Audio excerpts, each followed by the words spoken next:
नमस्ते अनि स्वागत छ साथीहरु आजको मेरो भिडियोमा।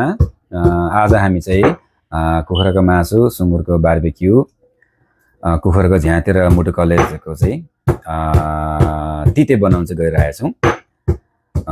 यता श्रीमती चाहिँ अब अदुवा कुट्ने काम गरिरहेछिन्। साथीहरु तपाईहरुले चाहिँ मेरो च्यानललाई सब्स्क्राइब गर्नुभएको छैन भने चाहिँ सब्स्क्राइब गरेर जोडिनु होला। यसका साथसाथै लाइक, कमेन्ट अनि शेयर पनि गरिदिनु होला साथीहरु। यहाँ चाहिँ प्याज र खोर्सानी काटिसकेका छौं हामीले हैन। अदुवा कुट्ने काम चलिरहेछ। यता चाहिँ कुखुराको मासु एकदम रेडी छ अनि कुखुराको मुटु कलेज झ्याते यहाँ रेडी छ। यसको चाहिँ अब तिते बनाउन चाहिँ एकदम राम्रो हुन्छ, हामीलाई एकदम धेरै मन पर्छ। यहाँ चाहिँ सुँगुरको मासु चाहिँ एकदमै अब रेडी छ। बारबेक्यू बनाउनलाई चाहिँ हामीले अघि नै मरम मसला, अजिना, नुनहरु, बेसरहरु सबै लगाएर चाहिँ एकदमै मलमल पारेर चाहिँ राखेका छौं। एकदमै रेडी छ। अब साथै कराई पनि हामीले चुलामा बसालिसकेका छौं। श्रीमती ज्यूले एकदमै अब तोरीको तेल चाहिँ एकदम रेडी पार्दैछिन् एकदमै। यहाँ चाहिँ तोरीको तेल एकदमै खरिरहेको छ हैन, अलिकति रेडी भएको छैन। है साथीहरु हाम्रो चाहिँ चुलाहरु यस्ता छन् हैन। यहाँ चाहिँ श्रीमती ज्यूले अब तोरीको तेल खरिसकेपछि मरम मसलाहरु, प्याज, खोर्सानीहरु चाहिँ हाल्दैछिन् एकदमै।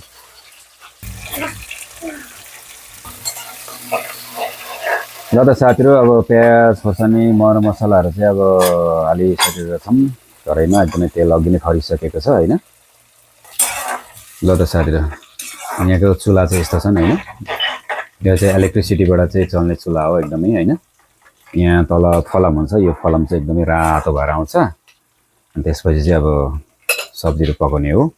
एकदमै सजिलो हुन्छ, सहज, एकदमै रेडी भइसकेको छ। एकदमै मासु हाल्न एकदम रेडी छ। ल त साथीहरु कराईमा चाहिँ कुखुराको मासु लाउने काम भइरहेको छ। ल त साथीहरु एकदमै हालिसकेको छ मेरो श्रीमतीले।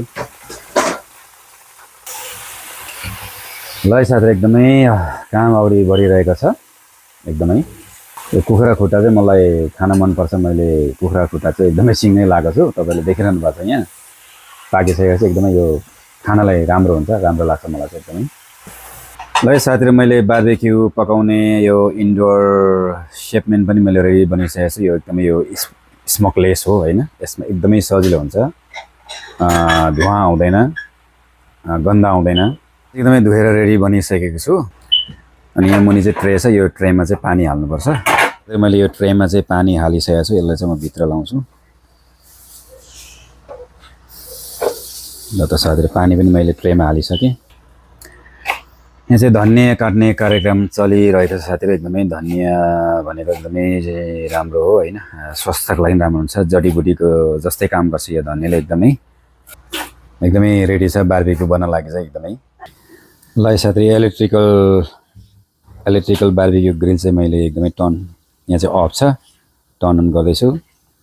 यहाँ लो छ, यहाँ मिडियम छ अनि यो हाईमा चाहिँ एकदमै छिटो हुन्छ नि त एकदमै। अनि मैले चिम्टी पनि ठिक पारिसकेको छु, कनेक्ट गरिसकेको छु। कनेक्ट गरेर यता अन गरिसकेको छु, तपाईले देखिहाल्नुभयो। धनिया एकदमै रेडी छ। यो चाहिँ चिकनमा लाउन लाग्यो एकदमै। धनिया अझै थप्ने क्रम चलिरहेको छ। यो चाहिँ रको प्याज, यो चाहिँ कुखुराको झ्याते र मुटु कलेजको लागि चाहिँ तिते बनाउनको लागि चाहिँ राखेको प्याज हो। यहाँ रेडी हुँदैछ साथीहरु। यहाँ अदुवा पनि एकदमै रेडी छ एकदमै। अघि नै अदुवा खिचाइसकेका छौं हामीले। यो चाहिँ शेपमेन बारबेक्यू ग्रिल हो हैन। एकदमै यहाँ क्याउसन हट, यहाँ चाहिँ छुनु भएन। यसमा कोइलामा जस्तो त्यस्तो फास्ट चाहिँ हुँदैन, एकदमै स्लो नै हुन्छ हैन। ल साथै एकदमै खतरा हुँदैछ एकदमै। ल त साथीहरु यता ग्रिल पनि तातिसकेको छ। अब म चाहिँ यहाँ बारबेक्यू पकाउन रेडी भइसकेको छ एकदमै। यो चाहिँ अलिकति ठुलो लाप्टर छ हैन। यो चाहिँ अलरेडी रेडीमेड हो। यो बजारमै एकदमै प्याक पारेको हुन्छ। यो पर्क चाहिँ एकदम राम्रो पनि हुन्छ। यो खानालाई एकदम राम्रो हुन्छ साथीहरु। प्रायः जस्तो हामी यही नै खान्छौं, बारबेक्यू यसै बनाउँछौं। यो बारबेक्यू ग्रिल चाहिँ अलिकति सानो छ, अब धेरै चाहिँ आउँदैन। ठुलो खोजेको ठुलो पनि पाइएन। सानो पिस छ भने 4-5 वटा सम्म आउँछ। अब ठुल्ठुलो पिस छ भने यहाँ 2टा 3टा यहाँ भरिसकेको छ एकदमै। यसलाई म अलिकति अगाडि सार्छु अनि यहाँ 3टा अनि अर्को 4टासम्म हाल्छु मैले नै अर्को चाहिँ तेर्सो पारेर हाल्नु पर्यो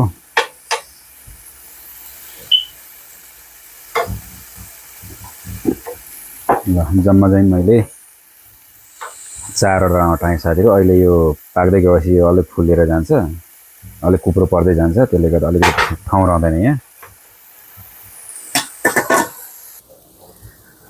साथीहरु कहिलेकाहीँ अब हामी बारबेक्यु बनाउँछौँ खान्छौँ कहिलेकाहीँ मासु मांस पकाउँछौँ खान्छौँ अब सधैँभरि पनि अब भ्याइँदैन बारबेक्यु बनाउनलाई अब ड्युटी हुन्छ एकदमै खास गरी भन्नुपर्दा हामी खासै मासु त्यति खाँदैन अब कहिलेकाहीँ मात्र खान्छौँ कहिले महिनामा कहिले त 1.5 महिना पनि जान्छ एकदमै हैन मासु खासै त्यति खाउँ लाग्दैन अनि कहिलेकाहीँ अब अलिक लामो समय भएपछि चाहिँ अब खाउँ लाग्छ र ल्याउँछौँ बनाउँछौँ खान्छौँ हैन यहाँ चाहिँ टमाटर पनि एकदमै रेडी भइसकेको छ साथीहरु ल एकदमै अब आधी पाकिसकेको छ साथीहरु ल यता बीबीक्यू पनि एकदमै चटचट गरिरहेछन् साथीहरु यहाँ चाहिँ अदुवा लाउने काम चलिरहेको छ साथीहरु अब अदुवा लसुन पिसेर चाहिँ एक ठाउँ हाल्ने कार्यक्रम चलिरहेको छ साथीहरु यो कुखुरा खुट्टा चाहिँ म खानेवाला छु साथीहरु हैन मलाई एकदमै मन पर्छ ल त साथीहरु बारबेक्यु पनि एकदमै अब पाकिरहेको छ अझै टाइम लाग्छ यसलाई आज कुक चाहिँ मेरो श्रीमती हो एकदमै हैन मलाई चाहिँ खासै अब कुक गर्न आउँछ तर मैले पकाएको चाहिँ कहिले पनि मिठो हुँदैन र खासै म पकाउँदिन हैन श्रीमतीले चाहिँ एकदमै मिठो राम्रो हैन पकाउँछिन् सबैले मन पराउँछन् यो इलेक्ट्रिकल बारबेक्यु ग्रिलमा चाहिँ एकदमै राम्रो हैन अब कोइलामा चाहिँ एकदम चट्ट अब फास्ट हुन्छ छिटो हुन्छ यहाँ चाहिँ एकदमै लेट हुन्छ ढिलो हुन्छ तर पनि अब एकदम राम्रो हुन्छ टाइम लगाएर चाहिँ बनाउनु पर्छ यहाँ चाहिँ अब आगोमा जस्तो कोइलामा जस्तो पटक त्यो धुवा आउने झोलहरु चुने त्यस्तो बोसहरु चुने काम चाहिँ हुँदैन यसमा एकदमै सजिलो घरभित्र एकदम इन्डोर हो यसमा अब धुवा आउने पनि हुँदैन एकदमै राम्रो लाग्छ यो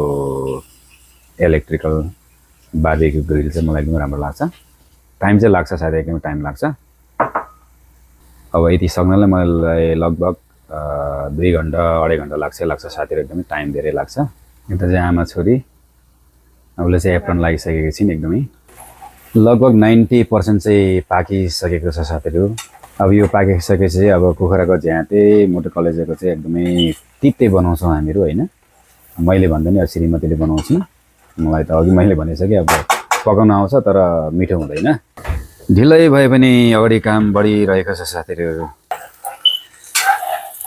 बारबेक्यु चाहिँ पल्टाउने काम भइरहेको छ साथीहरु अझै टाइम लाग्छ यो रेडी हुनलाई पाक्नलाई एकदमै मलाई पनि यता फर्काउनु पर्यो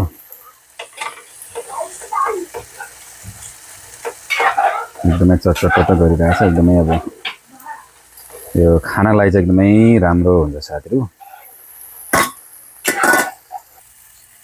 80% चाहिँ रेडी हुँदैछ साथीहरु कुखुराको मासु चाहिँ एकदमै रेडी भइसकेको छ साथीहरु एकदमै पाकिसकेको छ अब यसपछि चाहिँ अब त्यहाँतिर मुटु कलेको चाहिँ तिती बनाउने काम हुन्छ यहाँ चाहिँ ग्रेभी भन्दा नि अब रस हालेका छौं अब लोकल कुखुराको रस खान चाहिँ एकदमै राम्रो लाग्छ मलाई मात्रै नगएर सबैजनालाई एकदमै राम्रो लाग्छ आज यो चिकन चाहिँ एकदमै राम्रो हुनेवाला साथीहरु एकदमै अब हामीले चाहिँ एकदमै अब सुप हालिसकेका छौं यो चाहिँ अब लगभग 5-10 मिनेटमा रेडी हुन्छ अझै पनि रेडी भएको छैन साथीहरु एकदमै टाइम चाहिँ धेरै लाग्दो रहेछ यसमा हैन यहाँ चाहिँ तिते रेडी हुँदैछ यो मुटु कलेज झ्यातेको तिते अब यसमा चाहिँ अब खानाहरु लगाएर एकदमै स्पेशल हुन्छ साथीहरु ल एउटा चाहिँ रेडी भएर मैले मेरो छोरीले दिए मेरो छोरीले पनि एकदमै बारबेक्यु सुँगुरको एकदमै मन पराउँछन् यहाँ चाहिँ यो 3वटा रेडी भइसकेको छ र 2टा मैले नयाँ लगाएको छु एकदमै अघि एउटा चाहिँ मैले अघि छोरीलाई दिइसकेको छु ल साथीहरु यहाँ हेर्नुस् एकदमै यो झ्याते र मुटु कलेजको तिते एकदमै राम्रो लाग्छ मलाई एकदमै मन पर्छ ल हेर्नुस् साथीहरु एकदमै राम्रो ल साथीहरु तिते चाहिँ एकदमै रेडी भइसकेको छ अब अलिकति टाइम लाग्छ रेडी भन्दा पनि जस्तै 90% चाहिँ पाकिसकेको छ साथीहरु एकदमै साथीहरु पहिलो भाग चाहिँ रेडी भइसक्यो र मैले दोस्रो भाग हालेको छु दोस्रो भाग चाहिँ मैले 5 वटा अटाएँ सुरुमा चाहिँ मैले चारवटा मात्रै हटाएको थियो, अलिकति बाक्लो अलिकति फरकिलो थियो, त्यसो कारणले गर्दा। र साथीहरू राइस कुकरमा अब चामल पनि धोएर चाहिँ हालिसकेका छौँ। ल साथीहरू एकदमै यो तिते चाहिँ एकदमै रेडी भइसकेको छ। ल साथीहरू हामीहरू चाउमिन पनि बनाउँछौँ। चाउमिनको लागि चाहिँ यहाँ थुक्पा उसिनिरहेका छौँ। चाउमिनको लागि कोपी पनि रेडी भइसकेको छ एकदमै। बार्बेक्यू पनि एकदमै रेडी भइसकेको छ साथीहरू एकदमै। अझै पनि टाइम लाग्ने पऱ्यो मलाई एकदमै। ल साथीहरू चाउमिनको लागि पनि अब यहाँ सबै मरमसला प्याज खोर्सानी लगाएर कोपी लगाएर त्यो मैले बार्बेक्यूको काटेको पिसेसहरू चाहिँ यहीँ हालेको छ एकदमै। अब चाउमिन पनि एकदमै राम्रो हुनेवाला छ साथीहरू एकदमै। ल त साथीहरू चाउमिन पनि एकदमै रेडी हुँदैछ साथीहरू। ल त साथीहरू फेरि पनि अर्को भिडियोमा भेटौँला। आजलाई यति नै। तपाईँहरूको दिनहरू एकदमै शुभ रहोस्।